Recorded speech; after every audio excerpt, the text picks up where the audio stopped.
In the 3rd and 4th centuries, after Constantine legalized Christianity, and the faith became the religion of the Roman Empire, the Church faced a problem.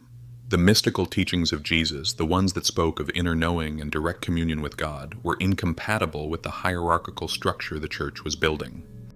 If every believer could access the Father directly through breath and prayer and inner silence, then what need was there for bishops, for priests, for the institution itself? And so, slowly, carefully, the Church began to edit. Not with malice, perhaps, but with the cold logic of control. They kept the teachings that reinforced obedience. They removed the teachings that suggested you were already divine. They preserved the parables that made you feel dependent on grace. They buried the sayings that reminded you that the kingdom is within. The Lord's Prayer was no exception. In its original form, the prayer was a circuit. You called upon the Father. You aligned your will with His. You asked for sustenance, forgiveness, protection. And then, in the final breath, you acknowledged the truth.